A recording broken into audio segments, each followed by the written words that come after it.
আপনি একটা বাজেট দিয়েছেন যার সাথে বাস্তবতার কোনো সম্পর্ক নাই। প্রধানমন্ত্রীর মন খারাপ।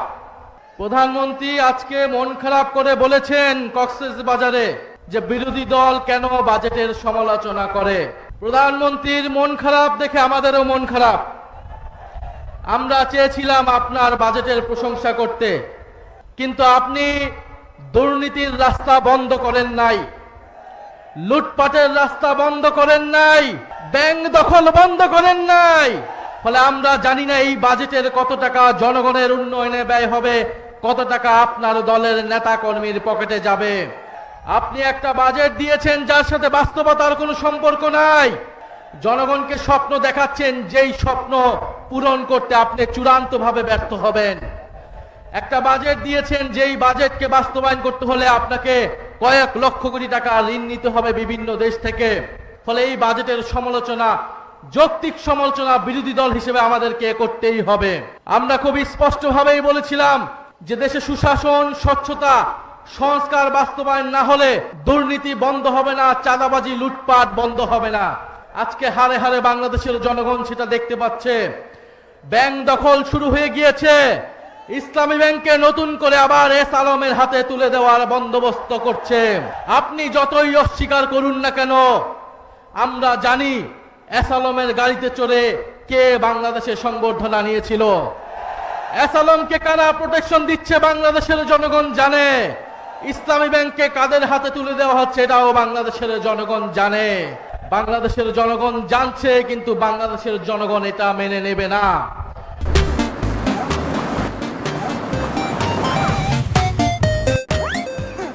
বিদ্যুতের দাম নজিরবিহীনভাবে বৃদ্ধি করা হয়েছে।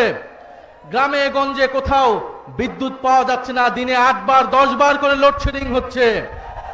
বিদ্যুতের দাম এই সরকারকে বাড়াতে হবেই, কারণ এই সরকার আওয়ামী লীগের সরকারের করা অসম চুক্তিগুলো এখনো বহাল রেখেছে। আপনি আদানির চুক্তি আপনাকে বাতিল করতেই হবে, না হলে আপনি বিদ্যুতের দাম কোনোদিনই বাংলাদেশে কমাতে পারবেন না। ফলে আপনি আদানির চুক্তি বহাল রাখবেন, আপনি ইসলামী ব্যাংকে নতুন করে ইসলামের হাতে তুলে দিবেন, আপনি দুর্নীতি, চাঁদাবাজি বন্ধ করার জন্য কোনো ধরনের সংস্কার করবেন না। আর আপনার বাজেটকে বিরোধী দল প্রশংসা করবে, এটা বিরোধী দল থেকে অনেক বেশি প্রত্যাশা করা হয়ে যাচ্ছে। ফলে সরকারের কাছে আমরা বলবো যে বাজেট দিয়েছেন, এই বাজেট বাংলাদেশের জনগণের কোনো ধরনের অর্থনৈতিক পরিবর্তন করতে পারবে না।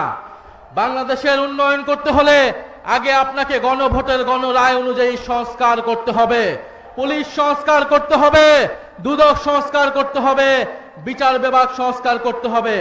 গতকালকে এই খবর দেখলাম যেই আপনাদের চট্টগ্রামে বাংলাদেশের ক্রিকেট টিমের একজন ক্রিকেটারকে পুলিশ তুলে নিয়ে এসেছে, ডিবি তুলে এনে নির্যাতন করে এসেছে, এবং স্বরাষ্ট্রমন্ত্রী আজকে কক্সবাজার গিয়ে বক্তব্য করছে।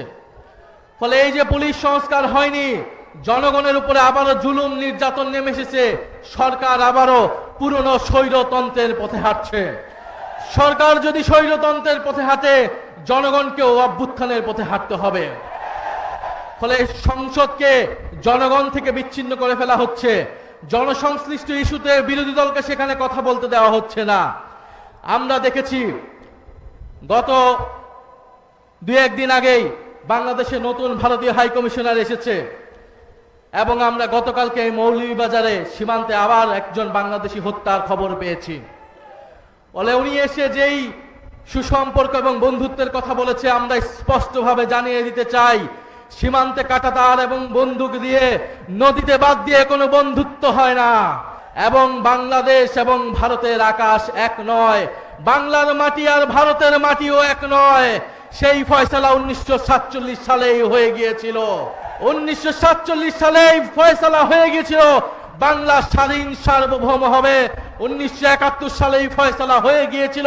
2024 সালে পুনরায় আবার ফয়সালা হয়ে গিয়েছিল বাংলাদেশে কোনো আধিপত্যবাদী শক্তি থাকবে না, বাংলাদেশে কারোর সাথে বাংলাদেশ আপোষ করবে না। মর্যাদা এবং ন্যায় নীতির ভিত্তিতেই বাংলাদেশ সকলের সাথে সম্পর্ক তৈরি করবে। প্রিয় চট্টগ্রামবাসী, আপনাদের কাছে এটাই অনুরোধ, এটাই আহ্বান নিয়ে এসেছি যে 11 দলীয় ঐক্য মাঠে আছে, জনগণের সাথে আছে, এবং আমাদেরকে প্রথম থেকেই, শুরু থেকে এই নতুন গজিয়ে ওঠা স্বৈরতন্ত্রকে ঠেকিয়ে দিতে হবে। সরকারকে সর্বস্তরেই জবাবদিহিতার আওতায় আনতে হবে। আমরা দেখেছি কয়েকদিন আগে চট্টগ্রামে কারা জুলাইয়ের গ্রাফিতি মুছে ফেলতে চেয়েছিল, আপনারা সেটা ঠেকিয়ে দিয়েছিলেন। এরকম প্রত্যেকটি জায়গায় জুলাই গণ অভ্যুত্থানের বিপক্ষে যারা যাবে, দুর্নীতি স্বৈরাচারের পক্ষে যারা যাবে, তাদের বিরুদ্ধে আপনাদেরকে দাঁড়াতে হবে। সরকারকে অবশ্যই জবাবদিহিতার আওতায় আনতে হবে, প্রত্যেকটা মন্ত্রীকে জবাবদিহিতার আনতে হবে। সেই দায়িত্ব আমরা সংসদে পালন করব এবং আপনারা যারা মাঠে আছেন, জনগণের নেতৃত্ব দিচ্ছেন, আপনাদেরকেও সেই দায়িত্ব পালন করে যেতে হবে। সরকারের হাতে খুব বেশি সময় নেই যদি সরকার এইভাবেই চলতে থাকে। ফলে সরকারের প্রতি আমরা আহ্বান জানাবো, জনগণের পক্ষে আসুন, জুলাই গণ অভ্যুত্থানের পক্ষে আসুন, নতুন বাংলাদেশের পক্ষে আসুন। আমরা সকলে মিলে ঐক্যবদ্ধভাবে এই বাংলাদেশকে আবার নতুন করে গড়ে তুলবো ইনশাআল্লাহ।